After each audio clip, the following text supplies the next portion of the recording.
Quindi architetto Costantino.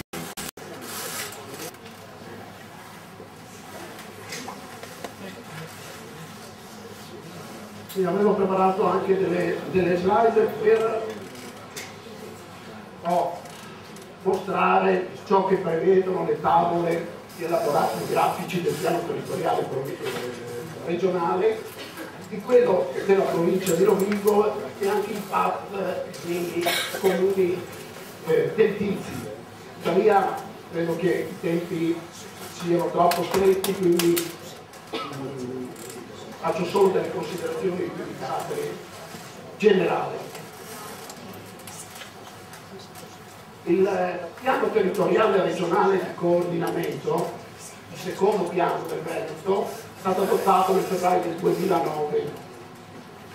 E noi abbiamo quasi per caso messo in piedi un gruppo di lavoro costituito a livello regionale da comitati, associazioni, ambientalisti e da un gruppo, diciamo, di esperti di tutte le discipline, coordinati dal professor Edoardo Salzano, già presidente dell'Istituto Nazionale di Urbanistica.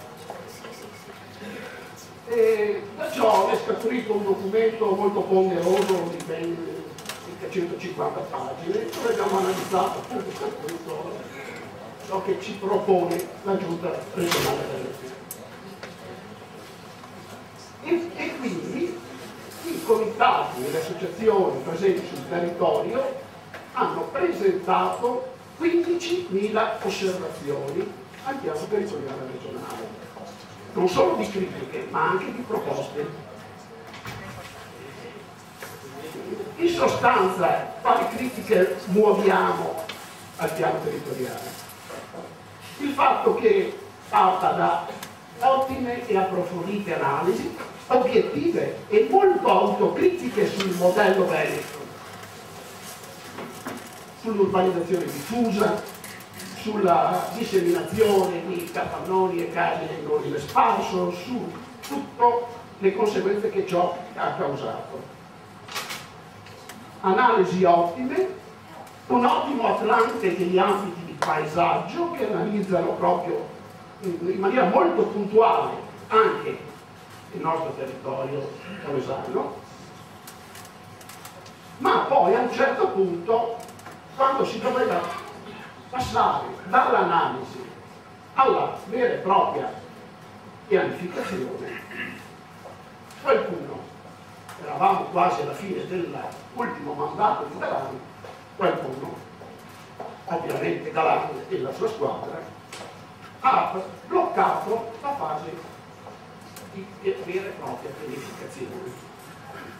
E quindi ne è uscito un piano che non è un piano, è solo la raccolta dei progetti di grandi infrastrutture che sono già in corso e di grandi operazioni immobiliari, alcune proposte, altre in fase di approvazione o già approvate.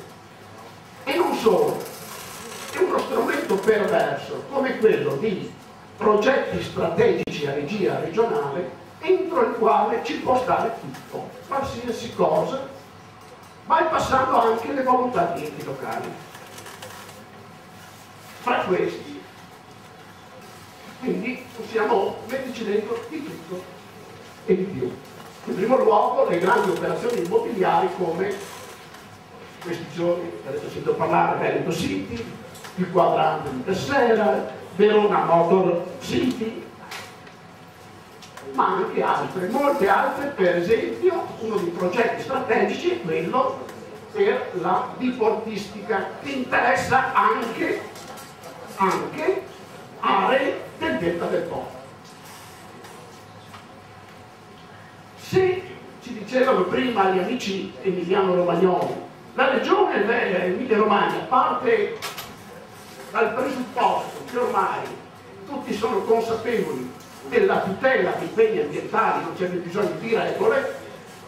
Il Veneto non ha questa presunzione, anzi dice che effettivamente il Veneto è stato devastato, ma la conseguenza non è quella. Adesso vediamo di come modificare questo trend. Anzi, si dice che in realtà questo trend è inarrestabile, al massimo si può cercare di regolarlo in qualche modo, ma solo in maniera, come dire, volontaria, volontaristica, cioè le amministrazioni ai vari livelli, se vogliono, possono farlo. Quindi, ma tutto poi nasce anche dalla legge urbanistica regionale, è lì il nodo di fondo, la filosofia di una legge che dice che in realtà anche quella è fatta, aveva fatti bei principi, ma poi presuppone dei piani, da quello regionale a quelli provinciali a quelli locali, i PAT, che di fatto sono piani di buoni principi, ma possibilmente di nessuna regola. È tutto che nasce poi dal ragionamento sul fatto che la pianificazione territoriale urbanistica ormai, con un'economia in veloce trasformazione, con i mercati, gli spread e quant'altro, non si può fare. Al massimo si possono fare di volta in volta di progetti più o meno belli su parti di territorio, prescindendo dal resto.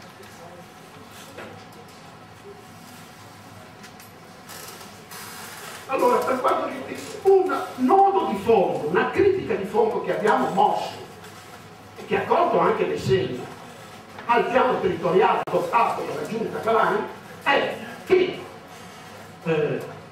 calpestando, cioè ignorando gli obblighi previsti dalla normativa sui beni, sui beni ambientali e paesaggistici, il PTRC della seconda generazione, come lo chiamano, contrariamente a quello ancora vigente, non ha valenza paesaggistica, di piano paesaggistico. Ignora le questioni paesaggistiche. Cioè è un piano di infrastrutturazione, di costruzione, di edificazione e di cementificazione. Il resto viene dopo.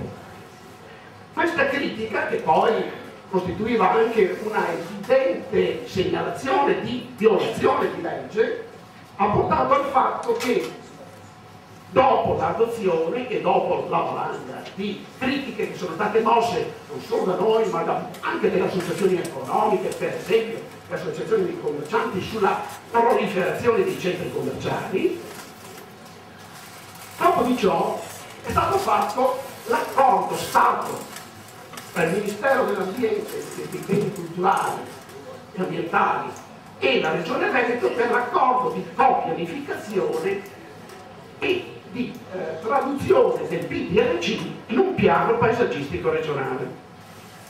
E quindi questo è stato avviato e sarà avviato anche con tutte le forme di consultazione che sono provviste dalle procedure italiane, europee e dalla procedura PAS. Il che vuol dire che la popolazione dovrà essere informata e coinvolta. Per quanto riguarda il delta del Po. Per quanto riguarda il delta del Po, il PDRC non dà significative prospettive, cioè non né identifica un ruolo nel contesto del territorio veneto, non ne identifica delle peculiarità significative, si limita semplicemente a prevedere infrastrutture che non hanno un interesse specifico per questo territorio, ovvero si demanda lo sviluppo a insolite ricette. La realizzazione di 2 grandi infrastrutture autostradali, la Romea commerciale, che passa grosso modo in parallelo più all'interno rispetto all'attuale strada Romea, che si interseca con la Nogara Mare. il cui project financing è il prossimo avvio. Ma gli uni gli altri mi spiegavano molto bene degli esperti di modelli matematici che servono a calcolare i flussi di traffico, a giustificazioni economiche dei project financing. Gli uni e gli altri non si reggono se non riescono a moltiplicare il traffico l'una con l'altra. Quindi sono strade che servono a produrre strade, non a produrre, a dare un servizio, a migliorare la vivibilità. E collegate a queste, poi, ecco che allora compaiono le varie zone produttive, industriali, questo e quell'altro, come su tutto il resto del resto. Cioè si vuole produrre anche in Polesine un modello che ormai è manifestamente superato anche in altre parti del paese. C'è un'altra previsione che ci ha subito messo in allarme in qualche misura. Nel PRC è previsto che a Portomiro ci sia la quarta zona industriale per estensione del Veneto per 649 ettari, 6 milioni e mezzo di metri quadrati tra Cappello e Porto Levante. Ma ciò che è peggio è che non viene data una motivazione e quali siano i veri scopi e le destinazioni d'uso che si vogliono dare a quest'area. È tutto lasciato in maniera molto indefinita. Si parla, è vero, soprattutto del PTCP provinciale, il polo della logistica e della intermodalità connessa con l'asta fluviale, con una possibile deviazione del raccordo ferroviario, con la stessa autostrada Romea Commerciale. Ma a parte il fatto della logistica, vi ricordo che a Marghera si stanno riconvertendo 2000 ettari che ormai sono quasi vuoti e hanno sicuramente, come dire, degli elementi molto più favorevoli dal punto di vista proprio anche della produzione, delle infrastrutture e di quant'altro. Ma quindi siamo veramente convinti che lo sviluppo del delta del Po, del Polesine in genere, passi attraverso un'enorme area destinata a raccogliere delle merci e a posizionarle, immagazzinarle e a riportarle via.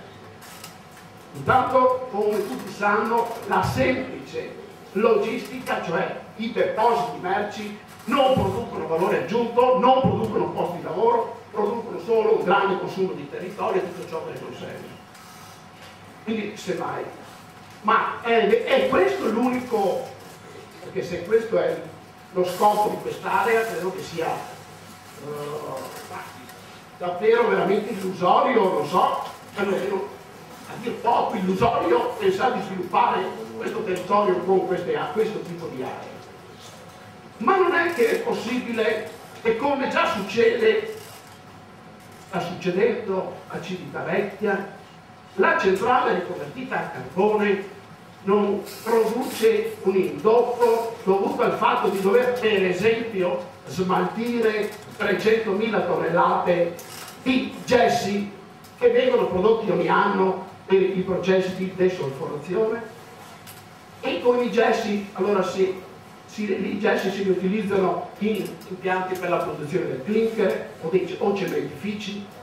Cioè, siamo sicuri che la centrale non sia, invece di produrre, non produrrà un indotto favorevole, non ci produca invece un indotto ancora più devastante per il territorio polesano?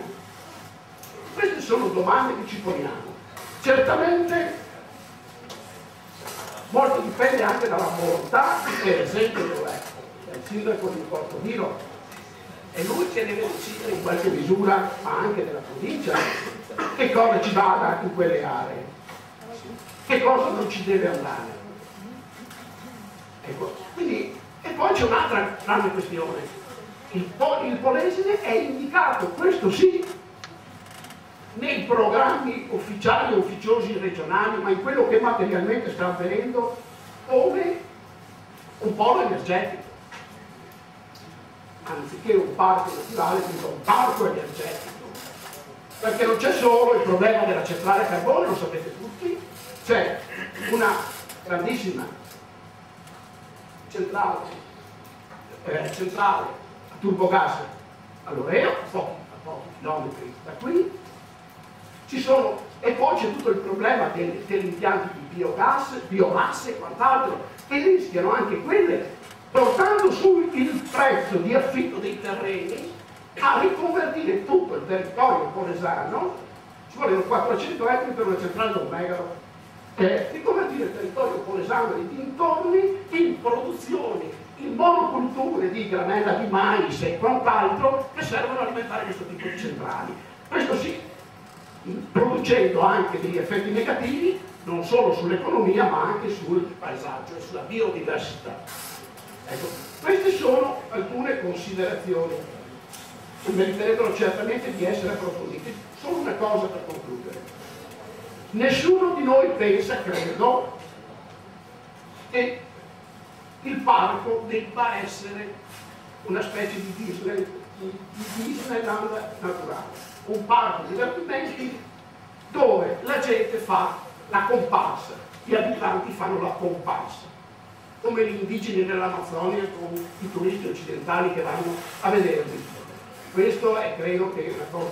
Dobbiamo essere, secondo me, da un lato fermi sull'idea che questo territorio può svilupparsi solo se valorizza le proprie caratteristiche e se parte da queste, ma anche cercare di capire in maniera non,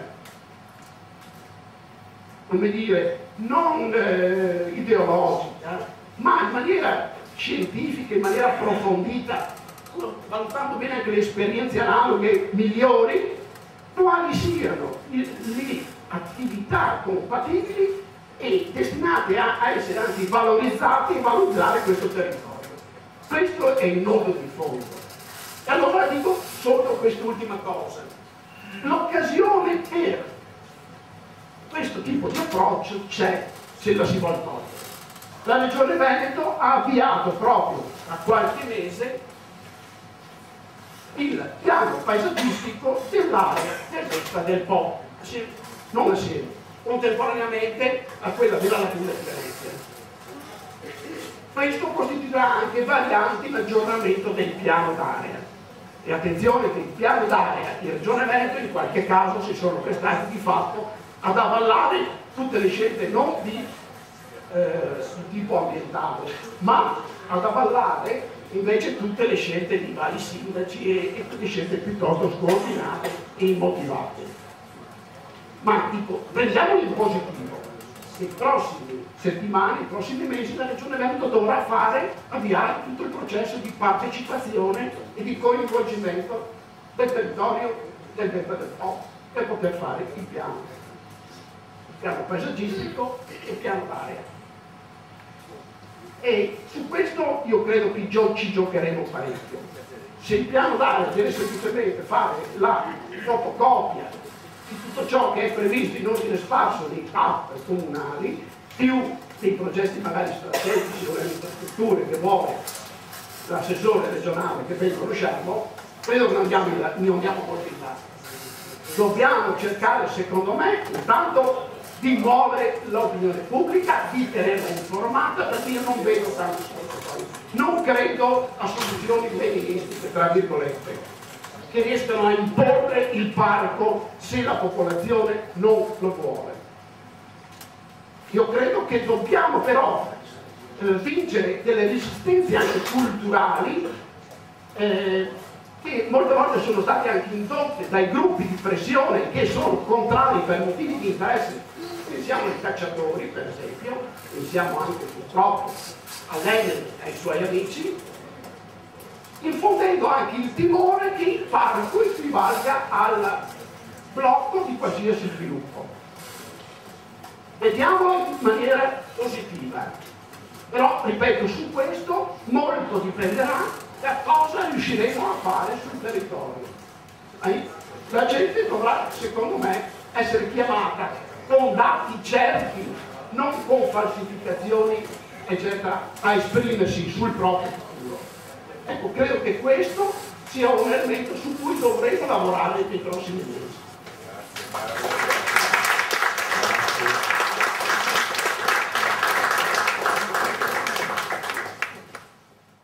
An early photograph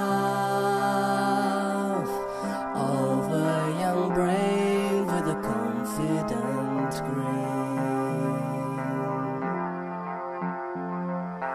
who is celebrating his first defeat by clutching at hair cut from his skull, a pigtail.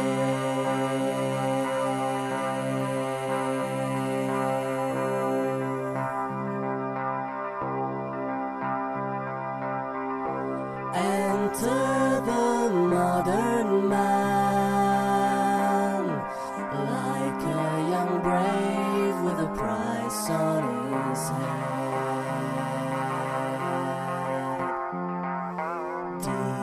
Delilah says, Samson, stick these up your